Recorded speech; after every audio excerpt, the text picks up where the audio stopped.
Привет, друзья! Мы продолжаем наш формат спецрепа. Конечно, вам не надо объяснять, что является главной темой начавшегося года. Интересно, я обратил внимание, вы, наверное, тоже, что госпропаганда полностью пришла в себя после нокаута, нанесенного ей видео Навального про дворец и, собственно, возвращением Навального, и перешла в полномасштабное контрнаступление. Уже был показан репортаж из немецкой квартиры Навального, там тоже показывали туалетный ёршик, были и другие реминисценции к исходному видео. До этого Мэш и федеральные каналы побывали во дворце на мысе Идакопас. Мы решили, что нам тоже стоит туда съездить. Нет, конечно, мы не оказались почти случайно по большой журналистской удаче внутри апарт-отеля класса люкс. Потому что, как вы знаете, мы вообще не о камнях на нашем канале, мы о людях. Ведь дворец, он находится не в безвоздушном пространстве, несмотря на то, что, как мы помним, воздух над ним закрыт для полетов. Совсем рядом село Просковеевка, турбазы, отели, чуть подальше город Геленджик. И везде живут простые, обычные люди. И вот мы подумали, а чем живут эти, так сказать, соседи дворца Ротенберга? И чтобы ответить на этот вопрос, Дмитрий Сошин полетел в Геленджик.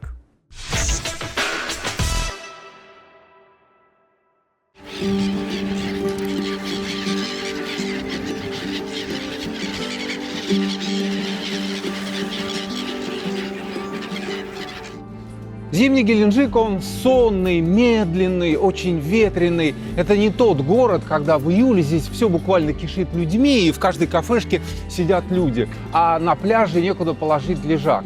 Но, может быть, именно сейчас гораздо проще показать город и рассказать о том, как и чем живут здесь люди. Большой Геленджик давно вышел за городские границы. Это село Дивноморское. До середины прошлого века его называли фальшивым Геленджиком. И Просковеевка. Ну, про это место теперь знают все. С него и начнем. Чем живут люди в Просковеевке? В основном это курортный бизнес. Раньше был достаточно серьезно развитый лесной комплекс. Я так понимаю, что здесь и охрана особенно не нужна, потому что и горы, и туман сейчас, они замечательно скрывают дворец. Ну, реально, вот если мы посмотрим, вот там вот какое-то сооружение непонятного целевого назначения. То есть они здесь есть, и есть датчики движения, на самом деле. Ну, по рельефу действительно, да, то есть это удобно и с точки зрения безопасности. И сохранение этой территории, то есть просто так вот на ответственный склон не доберешься. А это вот та самая Просковеевка, к которой привязывают наш объект? Да, формально и по всем юридическим документам это привязано как раз вот к Просковеевке, это начало поселка, ну, чуть дальше еще есть береговая его часть. То есть, вот это именно то место, откуда вот у нас начинается вся эта территория. Уникальная и в экологическом отношении, и, в принципе, сейчас уже и в техническом. Ни одного работающего туристического объекта мы не нашли. Местные посоветовали зайти на турбазу у Владимира. Жучка, хозяева на месте? У вас заведение называется у Владимира, да? Это ваше? Да. Да? А вы Владимир? Нет. То, что гостиница это рядом с большой стройкой, вот рядом с этим большим объектом, это как-то помогает, больше людей привлекает или наоборот это проблема? Не, это какая это проблема? То вот из-за этой стройки сделали асфальт. Это хорошо. Сделали газ, провели, да. Прекрасно. Деревню газ провели, да.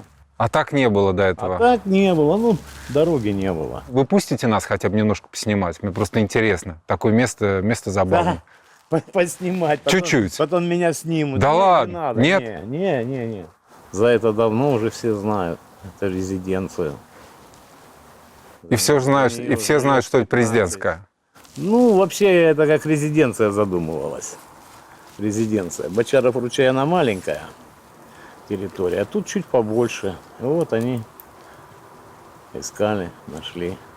Кто-то из ваших знакомых там или друзей работает на этом объекте, нет? Сейчас нет. А то работали. Я работал там. И вы работали там? Да. И что делали там? Электромонтаж. Электромонтаж? Ну и как вообще было-то? Расскажите. То есть вот вы работали на самом дворце или вы работали рядом? Да, везде. Охрана там что?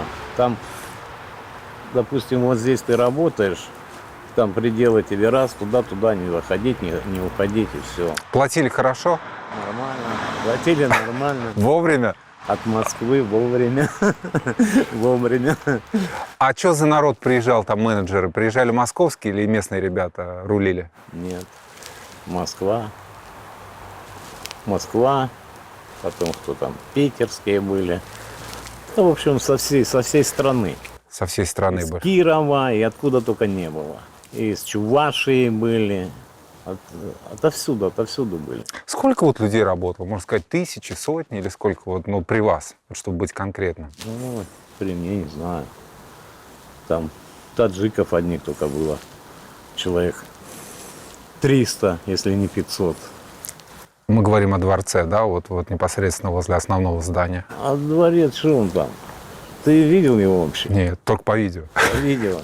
Ну и что ты, как ты его представляешь? Он огромный? Или Я чё? представляю, что он довольно большой. Василий, как-то вас там, я не знаю, не то что не пугали, предупреждали, что типа вы ребята там, вы там потише, объект секретный, такие разговоры были? Этого нет. Просто то, что эти телефоны только с видео этими Забирали у вас. на проходной оставляли. А что сейчас не работаете там, если работа денежная, хорошая такая? Ну что, кончилась работа, что? Сейчас там перестраивают все. Перестраивают? То есть в данный момент там они продолжают строить что-то? Ну, представь, с 2005 года строят и никак. А из больших людей кто-то приезжал туда, пока вы там делали? Может, и приезжали, нам же не говорят. Если мы на открытой, прилетают они на вертолетах, нам сразу прораб приходит, предупреждает, убраться, если видно нас, понимаешь? Уйти, если на открытой местности работает. Уйти куда-то в корпус или куда. А если вот в будущем предложат еще раз там поехать поработать, согласитесь? Хорошая работа? Ну, мне уже за 60, не знаю, я бы согласился, конечно, поехать поработать.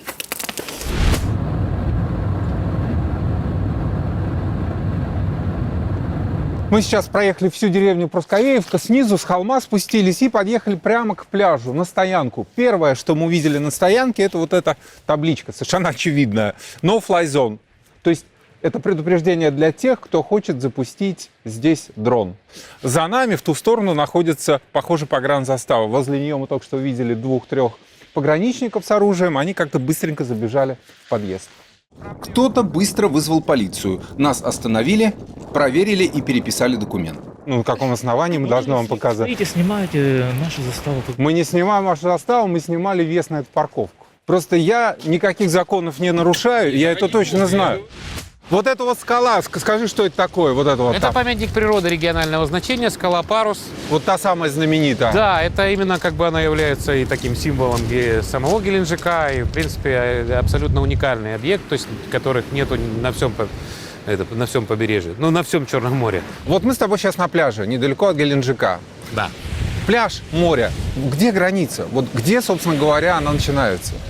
Фактически, считается внутреннее море, это 10-мильная зона от берега, то есть и государственная граница, как таковая, проходит в 10 милях, морская государственная граница от берега моря. Но фактически на всем побережье Черного моря, то есть погранзаставы существуют вообще на берегу, и немаломерным судам, и, соответственно, не каким-то другим объектам, которые могут перемещаться по морю. В том числе и рыбацким лодкам. Без разрешения и согласования с погранзаставами, соответственно, с Федеральной службой безопасности, то есть выход запрещен. А здесь люди отдыхают летом? Безусловно, это пляж, то есть и частично, как мы видели в самом населенном пункте, есть средства размещения, которые могут принимать отдыхающих. Здесь как раз их минимальная, то есть, если вы можете посмотреть, то есть еще там чуть ли не с советского периода часть осталась объектов. Я думаю, основной акцент на том, что здесь, чтобы отдыхало как можно меньше людей. Наверное. Связано именно с прилегающей зоной. Мы с Евгением где-то минут 5-10 ходили, он нам показывал мыс, за которым находится дворец. К нам подошли 2 пограничника и стерли у нас практически все файлы этого интервью. Я смотрю, вот здесь вот у нас виноградники. Это как в сказке. Чьи это виноградники? Мы, как в сказке, отвечаем, маркиза Карабаса. То есть, ну, как видите, они серьезно охраняются различными службами, поэтому это все вот единое целое. И виноградники, и леса, и сады, и сам объект. А теперь мы в Дивноморском, и наш проводник, автор геленджикского YouTube-канала Вадим Харченко. Вадим, где мы сейчас? Расскажи. Мы находимся в центральном месте города Дивноморска. По какой причине центрально? Потому что именно здесь находится самая знаменитая дача, которая только могла быть до дачи, которую показал Навальный. Да? Это резиденция патриарха Кирилла. Она находится у нас с тобой с правой руки. Прямо за этим забором. Прямо за этим забором, да. Место-то красивое. Ты же видишь, что сзади у нас с тобой виноградники, спереди море, красота, да? Здесь у владыки есть все, то есть свое вино, свой когор. Не так давно они получили лицензию даже на шампанское. Мы обратились в пресс-службу патриархии с просьбой пояснить, что это за объект, и не к нему ли относятся расположенные здесь виноградники. Запрос остался без ответа. А Владимир Владимирович в своем же интервью говорил, что как только я пойду на пенсию, я к Титову приду и займусь вином. И по моему мнению, через какое-то время, если сюда переедет президент, да, на такую свою пенсионную дачу, здесь мы увидим, весь московский бомонд. Дивноморск, который у нас с правой стороны, Да. там. Чем вообще там люди живут? Чем они занимаются? Люди по большей части живут сезоном. То есть они живут сезоном, вот эти самые 4 месяца в году, которые есть. Сдают дома, Сдают кормят людей. дома, абсолютно гостиничная вот эта история. У кого-то маленькое кафе, у кого-то, получается, ресторанчик, кто-то занимается сувениркой на пляже. Вот есть курортный сезон, а есть абсолютный антисезон. Вот мы находимся на пике абсолютного антисезона в Дивноморске. На улицах практически никого нет, только казачьи патрули. Слушайте, а вот история была с этим объектом, про который фильм «Расследование» сняли.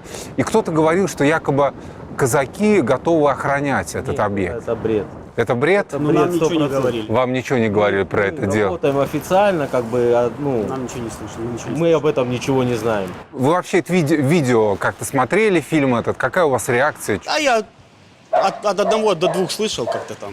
Что-то они там... Вот, там просмотры, там какие-то просмотры. Знаете, работать надо. Работать надо. Хорошо, что рядом с нами, если это на самом деле происходит. А чем хорошо? Ну, я не знаю, как бы. Во-первых, про Геленджик узнали многие.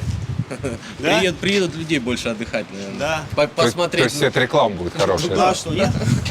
Вот здесь вино делают. Где здесь можно вино купить? Есть какие-нибудь сейчас магазины не в сезон? В той стороне Тот перекресток следующий, Кошевого. Т-образный, да, там А, винный погребок, может быть, там есть сейчас понятно. вино, но не Специализированное разливного вы сейчас не найдете. Только летом тут. Разливное мы, правда, нашли, только не здесь, а в Геленджике. Хотя показанные в фильме Алексея Навального виноградники находятся совсем рядом с городом, сами геленджичане и, наверное, большинство туристов пьют другое вино. Это хорошо понятно по витринам популярных винных магазинчиков. Народ называет их наливайками. Таких магазинчиков в Геленджике очень много. Какое самое популярное здесь вино? Что берут? Сейчас его нету, мускат янтар. А, вот, мускат янтарный. Это какого завода? Когор. Улыбка. Это вот самое старое вино у нас. А с каких виноградников? Где находятся виноградники ваши? Откуда вот Уже ваша нет. продукция? Уже нет? Раньше они везде были виноградные, Марьина Роща, Кабардинка, Дивноморск. Все были, а сейчас нигде А ничего. куда они делись? Выкупили. Вопрос, чем живет город-курорт на теплом море, наверное, риторический. Здесь в каждой третьей квартире или частном доме размещают туристов.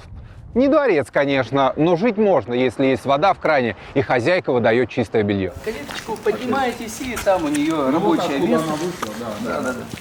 Большинство отдыхающих останавливаются не в больших сетевых гостиницах, а в маленьких гостевых домах. Вот один из них. И мы сейчас встречаемся с Настей, хозяйкой этого гостевого дома. Настя, привет. Здравствуйте.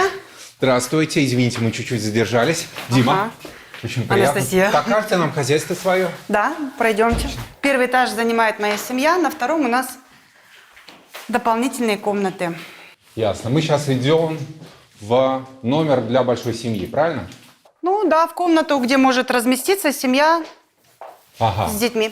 Чистенько у вас душевая, туалет и туалетный ёршик. Ёршик дорогой, нет? За 700 Точно евро? не золотой. Точно не золотой. Каждый раз вы подчеркиваете, что это не гостиница, это гостевой дом. И, я так понимаю, в этой связи у вас есть проблемы с городскими властями, да? Совершенно верно. Дело в том, что понятие гостиница совершенно не подходит под наши частные дома. Во-первых, в своих частных домах мы проживаем круглогодично, у нас привязка у детей к садикам, к школам. Официально принимаете людей. Мы работаем согласно федерального закона, который позволяет нам сдавать комнаты по договорам краткосрочного найма. Если я буду обязана перевести свой дом в гостиницу, во-первых, я должна выселить или переселить своих родителей, всю свою семью. Во-вторых, налог только на имущество будет порядка 350 тысяч. Ну, я такую сумму не потяну. Я не говорю уже за коммунальные оплаты, за землю. А земля в этом городе дорогой и очень больной вопрос. Как мне говорили, здесь, в Геленджике, в свое время власти городские и риэлторы предложили людям построить дома на землях лесничества. Да. Дома построили. Совершенно верно. И сразу они получили исполнительные листы о сносе. Я уверен, ты помнишь события наводнения в Крымске? Да, И конечно. вот после этого они получили выплаты и попытались куда-то уехать. А им сказали: ребятки, вот здесь можно, смотрите. Они купились, они отдали свои деньги, после чего компания Черноморская финансовая сдувается. Ни один человек из высокопоставленных именно хозяев этой компании не сел. Знаешь, кто сел? Риэлтор. Мы с тобой как раз-таки и идем к семье, которая отдала последние деньги. Ларис, расскажите, я смотрю, у вас здесь ремонт не закончен еще во многих местах, да?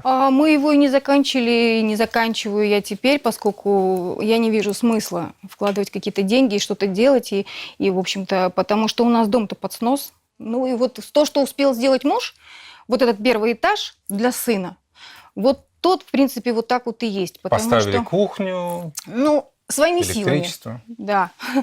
Вот, разводку, все муж делал сам, полы и все. То есть, ну, все для того, чтобы сыну было комфортно, чтобы он хоть как-то себя чувствовал. Сына зовут Саша. Саша. А можно посмотреть, где Саша живет? Да, конечно. Покажете нам? Конечно. Не возражаешь, Проходите. нет? Отлично. Проходите. Я объясню нашим зрителям, что в этой семье была беда, у вас сынок просто сильно себе повредил позвоночник. Да, это он получил травму во время прохождения военной службы, вот так случился несчастный случай. И вы захотели создать лучшие условия, переехать из Краснодара в спокойный Геленджик. Да. Тем более мужу предложили хорошую работу, и поскольку он военный летчик, и работа связана с авиацией, это то, что было ему нужно, он с радостью сюда приехал. Я так понял, что все ваши деньги, которые вы скопили, которые от продажи квартиры, все пошло сюда. Да, мы еще кредит в банке, в Сбербанке брали, то есть мы еще не отдали. выплачивали кредит, он буквально закончился до смерти мужа. Вот в этот же год, когда муж ушел. Если, не дай бог, вас будут выселять, вам есть где жить? Я даже такого себе не представляю, потому что, а куда? Ехать некуда.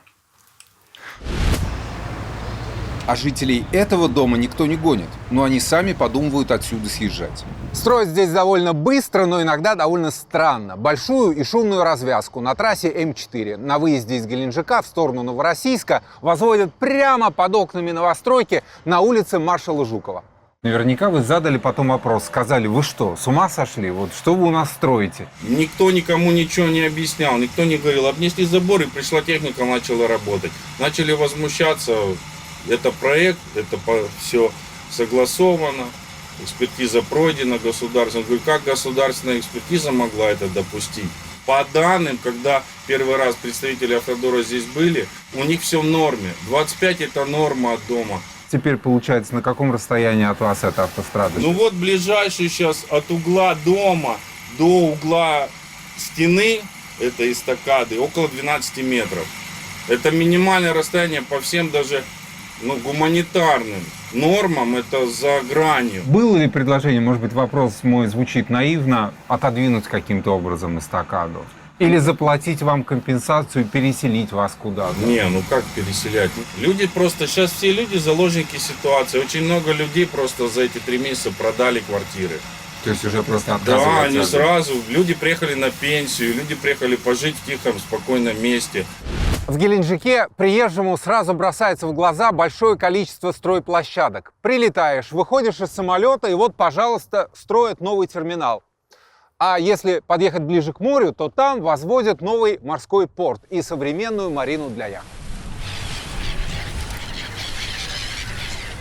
А сколько вот вообще яхт может принять эта В марина? настоящий момент проект рассчитан таким образом, что здесь 250 паркомест для лодок, из которых Прилично. основная масса лодок это там размерами 20 и меньше метров. Предусмотрено 2 лодки 80-метровые и 3 лодки 60-метровые. Яхта Абрамовича зайдет сюда? Я думаю, что яхта Абрамовича сюда не зайдет. Максимально зайдет? габарит яхты, который предусматривается, он должен парковаться в самом углу, это яхта 80 метров. Вы строите молы, вы строите причалы, вы строите всю портовую инфраструктуру. А вот гостиницы, дома, которые здесь будут, это уже... Это ответственность там, частных лиц, частных инвесторов, которые впоследствии собираются, скорее всего, эксплуатировать эту марину. Потому что достаточно крупная марина, она будет одна из крупнейших в России. Здесь на территории будет не только яхт-клуб, здесь будут гостиницы, спа-салоны, торгово-развлекательный центр вот будет здесь дальше. Вот эти ребятки понятно, что получают. Спа-отели, гостиницы, стоянки для своих собственных яхт. А жители города получают испорченную экологию в бухте. Почему? Потому что Геленджик – это прежде всего достаточно замкнутая экосистема. Видишь, вот толстый мыс, да, тонкий мыс, они смыкаются, и здесь водичка, ну, застаивается, скажем так, да. Что означает яхт-клуб? Яхт-клуб означает солярка, яхт-клуб означает мазут, яхт-клуб – хочешь ты или не хочешь, что бы они ни говорили, это все равно выбросы с этих яхт. В настоящий момент, чтобы не соврать, ежегодно здесь через бухту там, Геленджика проходят там, сотни и, возможно, тысячи лодок там, в месяц. И при этом без какой-либо инфраструктуры, которая позволила бы их достойно содержать. Там сброс фекальных вод, там, поставка пресной воды, более цивилизованная бункеровка этих судов для того, чтобы предотвратить какие-то там экологические бедствия от разлива там, топлива. Тебе могут парировать и сказать: слушай, парень, но ведь если будет яхт-клуб, значит будут и рабочие места. И люди, скажем, вон из тех домов, условно говоря, да, они могут как бы здесь найти работу. Это будут горничные, официанты и люди, которые будут, ну, грубо говоря, заправлять эти яхты. 17-20 тысяч рублей. Основная масса людей, которые у нас работают, они, конечно же, наняты здесь. Это геленджичане, это новороссийские ребята, ребята со Ставрополя, там, ребята с Северного Кавказа здесь же тоже присутствуют. Платят здесь хорошо? Специалисты, которые там имеют определенную разрядность, да, у них, наверное, такая где-то зарплата, там, 1080-90 они получают. Я думаю, что здесь за 50 тысяч никто бы не стал работать. С одной стороны, Геленджик вполне себе цивилизованный европейский курорт с замечательным променадом, элитным жильем, гольф-клубом, приличной едой в ресторанах. Но при этом большая часть города, она как бы застыла в советских временах. С этими старыми панельными многоэтажками и с проблемами, которые не решались десятилетиями.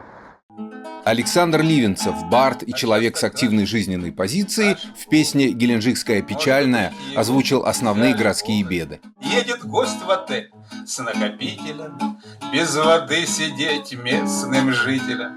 Это такая невезуха. С чем? С администрацией, с управлением, со специалистами. Или средства у нас есть, у нас ума не хватает. Я не могу понять. Навязла в ушах тема этого дворца. Да, вы знаете, вот геленджичанам, да, которые... Если этот дворец, вот шут с ним, если тот вселенский вой, который поднялся по этому поводу, поможет обратить внимание на жизнь людей здесь, и что-то двинется, и действительно что-то от этому дворцу спасибо скажут. Скажут спасибо. Хотя на самом... Вы знаете, мне очень хотелось, я не знаю уже во что верить. И, знаете, мне очень хотелось бы верить в то, что что-то в конце концов сдвинется. И в первую очередь, мне кажется, что нужно все-таки дать воду в хижины, а потом строить дворцы. То есть это где-то как какое-то безнравствие, причем мне все равно кому-то принадлежит, Путину, Навальному, мне все. Я абсолютно аполитичен.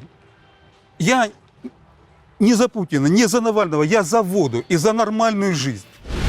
О проблемах с водой в Геленджике мы разговариваем с Александром Шевцовым. Он бывший мастер инженерных сетей. Добрый день. Здравствуйте. И помогает горожанам решать как раз эту проблему. Расскажите, вот в чем именно заключается она, эта проблема? Мы сидим на старых 1970-х, 80-х годах, это трубопроводах, канализации, было тогда жителей 30 тысяч, а сейчас 125 Плюс уже. отдыхающие. Без отдыхающих. А хотят сделать 185. То есть получается, что с 70-х годов, когда вы работали, по сути, система водопроводная, водоснабжения, она не менялась? Нет, не менялась. Ее латали просто. Ее сейчас латают, вот чоп деревянный, буковый или дубовый забивают и сверху латку. Это я сам лично видел. То есть люди обращают внимание городских властей, мэрии на то, что вот, слушайте, проблема у нас. Представляете, я пишу заявление, принимают во внимание, а потом говорят, отвали моя черешня. А вот что летом происходит? А летом было с 5 августа по 25 хозяйка вот здесь набрала всего 25 литров. На весь день. Кого? С 5 августа по 25. 20 дней она всего литр в день давали нам. Да ладно. Вот Да. в этом большом Вот, многоэтажном доме. Я ходил, носил за 200 метров. Вот там частник пробурил скважину, и я ходил, носил. Вот это 2 ведра, большое там ванна, и это малое. И я вот 5 рейсов утречком. А что вот с этой водой делать? Вот что с ней можно? Ей умываться только можно или ее отстаивать надо? Это только унитаз промывать. И все? Да. В конце лета, начало осени это было что-то жуткое. То есть это была какая-то просто мутная жижа. И я просто не выдержал, подал в Роспотребнадзор, который выявил в разы превышение хлоридов и железа. В разы. То есть это вредно. Та это вода, которая отрав. поступает Та из вода, кранов. которая поступает из кранов, которая по всем санпинам должна быть питьевой. Это не питьевая вода. Все жалуются на проблемы с водой. Вот буквально все. Проблемы с водой есть, но они есть вот там. И я городе. показываю пальцем, да, некрасиво, но пальцем на город. Они есть там. Есть, наверное, всего лишь несколько мест, в которых нет проблем с водой. И мы стоим как раз-таки на фоне одного из них. Это гольф-клуб.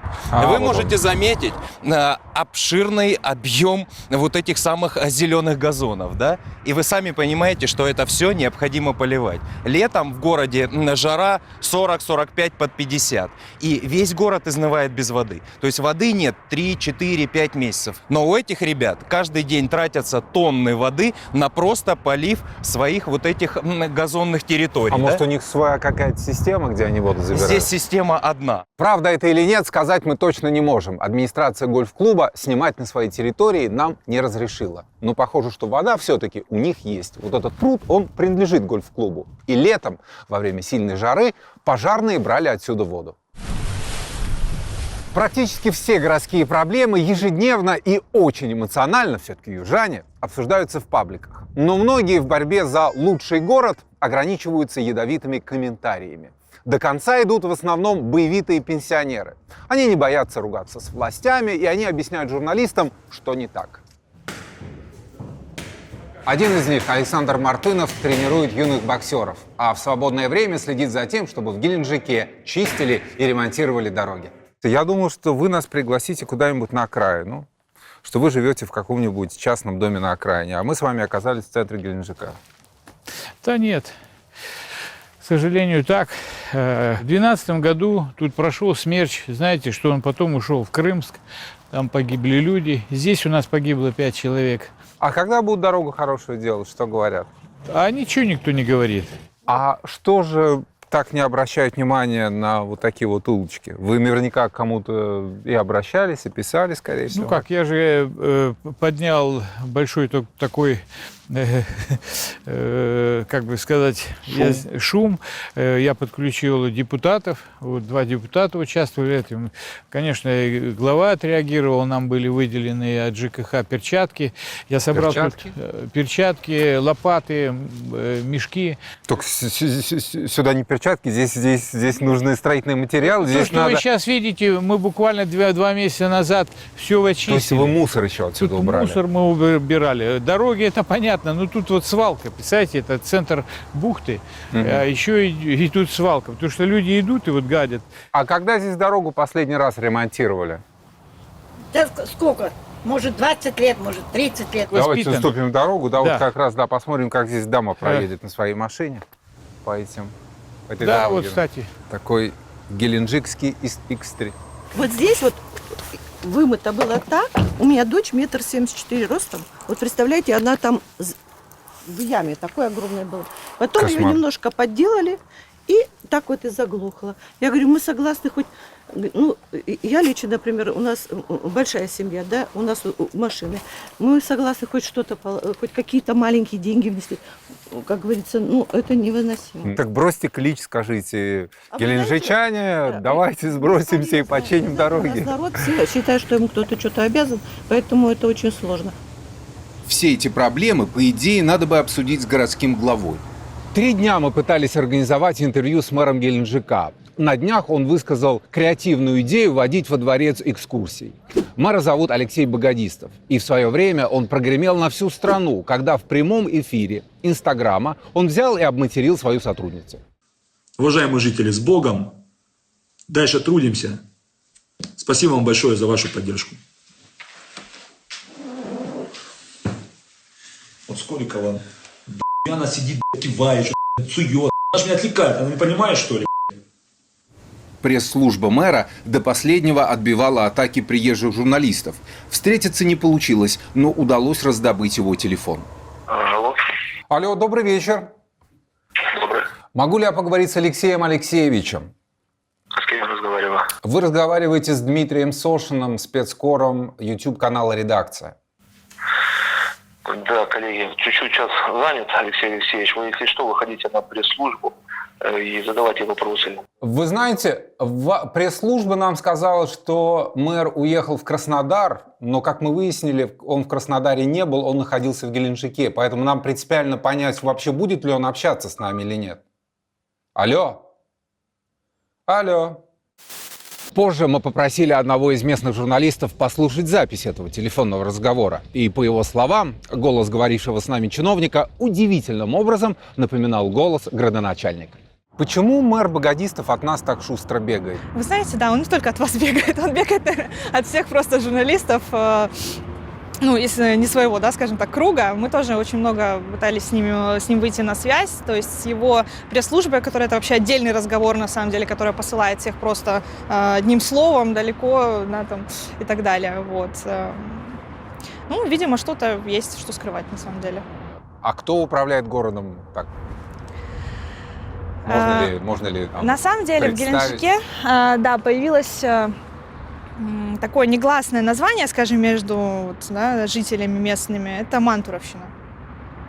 На самом деле сейчас очень большая территория, да, вот особенно в центральной части Геленджика, начиная вот с центра, с Лермонтовского там, бульвара, с отеля Приморье, комплекса апартаментов Феллини и так далее. Там клиника Ланцет вот это появилась еще сейчас. И вот в сторону Толстого мыса практически вся береговая линия принадлежит структурам, которые связывают именно с Мантуровым. Вот. Соответственно, именно поэтому сейчас вот, на самом деле, местные жители уже так называют Мантуровщину, Геленджик. Как люди в Геленджике относятся к тому, что состоятельные россияне приезжают и вот так вот приобретают участки недвижимости в центре города? Вы знаете, я вот, например, мое отношение, нам очень повезло, что такие люди сюда заехали, ну, питерцы. Благодаря им у нас сейчас появится марина, у нас появится новый аэропорт международный.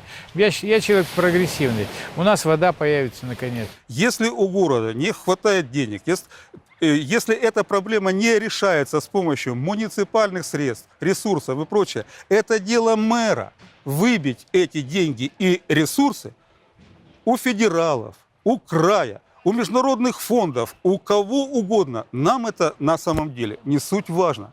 Но вода должна быть в кранах у жителей. У нас нет воды, в Геленджике нет воды, в Новороссийске нет воды, отопления нету. Мы поэтому и писали, когда были эти митинги, мы писали: ребят, почему, когда ваш город стоит без воды, без тепла, люди замерзают, вы никто не выходите? Тут какой-то дворец, я правильно она сказала, да ради бога, черт с ним. Я всегда говорю, воруй, только делись. Нет обиды такой, что вот бюджет дворца, его построили за $1 миллиард, почему? а была бы мне такая Геленджика... возможность, я сделал то же самое. Да? Конечно. Разговор на променаде напротив здания мэрии быстро вышел за рамки коммунальных проблем. Мы тут живем и знаем про этот дворец. Да? То есть для Никогда вас там это... в жизни мы Путина не видели. Ноги его там не было никогда. Но вы присутствовали там, и когда он приезжал, такое впечатление, Катя, что вот вас приглашали, а раз он не приглашал, Сколько не лет приезжал. здесь живешь? Я тоже слышала, что это дача Путина, Лет что 15 назад. когда он туда приезжает или не приезжает, я этого не могу сказать. Но то, что территория, которая окружена вот со стороны, да, на 2 километра рыбаки не могут подъехать ловить рыбу. Почему, спрашивают? Мы в Джанхот ездили, например, вот там. Потому что там все охраняется, там запретная зона. Фотографировать также с самолета ничего нельзя, даже вот когда кто-то куда-то летит, там не посмотришь, туда нет доступа. Почему? Как это можно объяснить? Очень богатый человек, и он охраняет А свою зону. какая... А вы смотрели это видео? Да, я смотрела. И какая у вас реакция была? Я была в шоке. Для меня это я повергло в считаю, шок. что это клевета на Путина. Клевета. У него очень много, возле него вертится богатых людей, которых он трясет, как груша.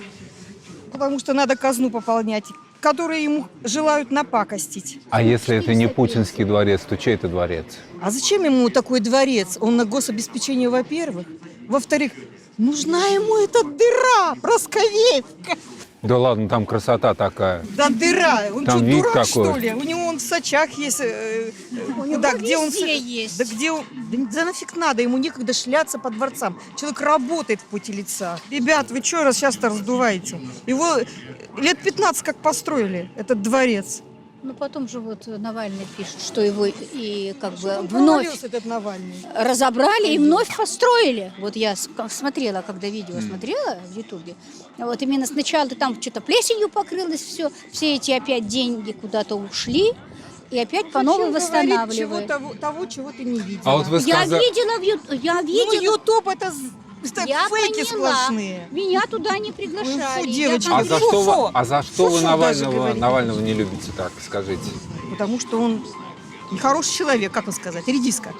Ну, а так вот более... Вот... Ничего плохого не сделал, мне нравится, чё как у хорошего? него Ты знаешь, что он построена фонд речь, открывал, он что хорошо денег украл говорит. миллионы, сотни Не миллионов. знаю, я Ну же вот, надо стояла. смотреть не Ютуб, а телевидение нормальное. Какое? Нормальное, где расследования ведутся.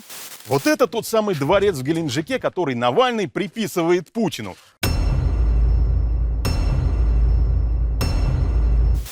Все, этого Путина задолбали. Человек нашу страну из жопы вытащил, извините за выражение. Поставил на ноги. Хороший мой, у меня И такой армию, вопрос. и все, и Как вы заставил думаете? уважать. Как вы А то думаете? нас за людей не считали, американцы, европейцы. Оппозиция всегда она была и будет. На другие страны смотришь, что это как бы то, что творится у нас, и то, что творится там, как люди живут, какие пособия получают. Ну, хотелось бы, конечно, лучше жить здесь. Ну, у нас крепостное право не так давно отменили, мы еще холопы, еще в душе.